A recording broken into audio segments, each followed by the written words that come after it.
मुस्लिम league नून के सरबराह नवाज शरीफ पंजाब हुकूमत के 3 इंतजामी इजलासों की सदारत करके तवज्जो का मरकज बन गए, जहां एक जानिब लीगी कारकुनान पार्टी कायद के अमली मैदान में उतरने पर इतरा रहे हैं, तो दूसरी जानिब इमरान रहनुमा सरापा एहतिजाज हैं। इमरान रहनुमाओं का कहना है कि नवाज शरीफ के पास सूबाई या वफाकी हुकूमत में कोई सरकारी ओहदा नहीं है और वो सरकारी तौर पर सिर्फ कौमी असेंबली के एक रुकन हैं।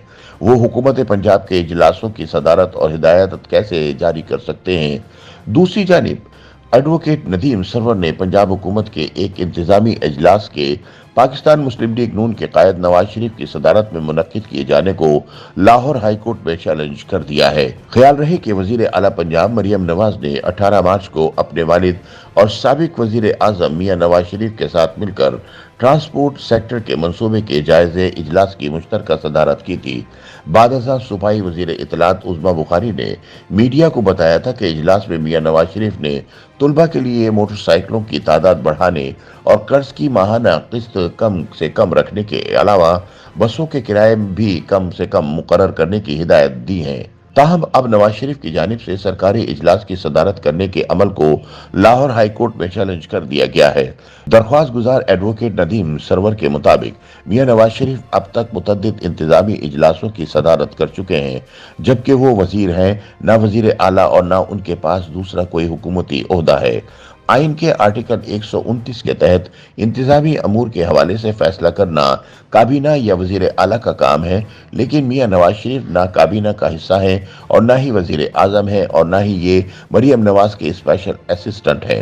एडवोकेट नदीम सरवर का मजीद कहना था, मरियम नवाज को उनसे इंतजामी अमूर पर मशवरा लेने हैं तो वो इन्हें अपना स्पेशल असिस्टेंट बना लें या फिर वो इन्हें 6 माह के लिए किसी महकमे का वजीर बना लेती, क्योंकि इसकी इजाजत आइन भी देता है। उनका कहना था कि मियां नवाज शरीफ ने कोई हलफ नहीं उठाया और इसलिए वो जो भी मशवरा या हिदायत जारी करेंगे इस पर उनका एहतिसाब नहीं हो सकेगा। ताहम दूसरी जानिब वजीर आला पंजाब मरियम नवाज जिस दिन सूबे की पहली खातून वजीर आला मुंतखब हुई, उन्होंने ऐवान में अपनी पहली तकरीर के दौरान कहा था, मेरी खुशकिस्मती है कि मियां नवाज शरीफ की रहनुमाई मुझे हासिल है और उन्होंने मेरा हाथ थामा हुआ है। मरियम नवाज ने यह भी कहा था, जिस दिन मेरी बतौर वजीर आला पंजाब नामजदगी हुई, नवाज शरीफ ने मेरे साथ बैठकर अगले 5 साल के मंसूबे तरतीब दिए। उन्होंने मीटिंग्स की क़यादत की, उन्होंने हर रोज मुझे कीमती मशवरे दिए और अपने तजर्बे से पूरा फायदा उठाने का मौका दिया, जो मैं शायद 100 साल भी काम करती तो वो तजर्बा हासिल ना कर पाती। दूसरी जानिब सियासी तजिया निगार और साबिक वजीर आला पंजाब हसन अस्करी के ख्याल में अगर नवाज शरीफ से किसी इजलास की सदारत करवानी थी तो इसका तरीक़ेकार ये होता है कि वज़ीर आला पंजाब एक कमेटी बनाती और इसकी सरबराही मियां नवाज शरीफ को दी जाती। इसके अलावा इंतजामी इजलास की सदारत वज़ीर आला कर सकता है, लेकिन जो काबीना कारकुन नहीं है वो आईनी तौर पर सदारत नहीं कर सकता। हसन अस्करी का कहना था, मरियम नवाज का मियां नवाज शरीफ के साथ रिश्ता है, इसके तहत किसी स्टाफ रुकन में इतनी हिम्मत नहीं हुई होगी कि इन्हें बताता कि इस तरह सदारत करवाने में आईनी इशू खड़ा हो सकता है। मियां शहबाज शरीफ भी बहैसियत वजीर आजम मियां नवाज शरीफ से मशवरे लेने अक्सर लंदन जाया करते थे। इस हवाले से हसन अस्करी का कहना था कि मशवरा लेना अलग है, वो लिए जा सकते हैं, उन पर आप सियासी एतराज तो नहीं उठा सकते, लेकिन कोई कानूनी एतराज नहीं उठाया जा सकता। एक फॉर्मल स्ट्रक्चर के अंदर इन्हें शामिल करना अलग बात है। इसका एक तरीक़ेकार है जिस पर उन्होंने अमल नहीं किया, इसलिए इनके खिलाफ अदालत से रुजू किया गया।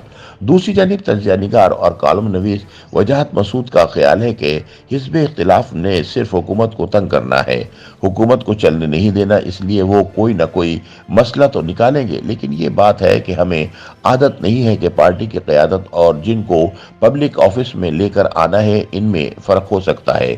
क्या कायदे आजम लियाकत अली खान की मौजूदगी में सदारत नहीं फरमाते थे? वो तो गवर्नर जनरल थे, हेड ऑफ द स्टेट थे। जब तक वो जिंदा रहे कोई ऐसा काबीना का इजलास नहीं है जिसकी सदारत लियाकत अली खान ने की हो। उनका मजीद कहना था कि हमने चूंकि ये रिवायत कायम करना है कि पार्टी के सरबराह को आउट करना है, इन्हें जिला वतन करना है, उनको मारना है, उनको कत्ल करना है, तो हमें इसका नतीजा भी भुगतना पड़ेगा। वजाहत मसूद के बकौल मैं उसूली तौर पर समझता हूँ कि मियां नवाज शरीफ को वहां नहीं बैठना चाहिए था, क्योंकि उन्होंने हलफ नहीं उठाया हुआ। पार्टी मामलात की बात है तो कहीं और जाकर सदारत करते, लेकिन दूसरा रुख यह है कि हमने मियां नवाज शरीफ को सियासत से जबरदस्ती आउट किया है, इसलिए उनके हर इकदाम पर एतराज तो जरूर होगा। YouTube पर गूगली न्यूज देखने के लिए youtube.com की सर्च बार में गूगली न्यूज टीवी टाइप करें। गूगली न्यूज के पेज पर सुर्ख रंग के सब्सक्रिप्शन वाले बटन पर क्लिक करना ना भूलिए। YouTube पेज पर अपलोड होने वाली वीडियोस से बाखबर रहने के लिए बेल आइकन पर क्लिक कीजिए। आपको हर नई वीडियो के बारे में नोटिफिकेशन मौसूल हो जाएगा।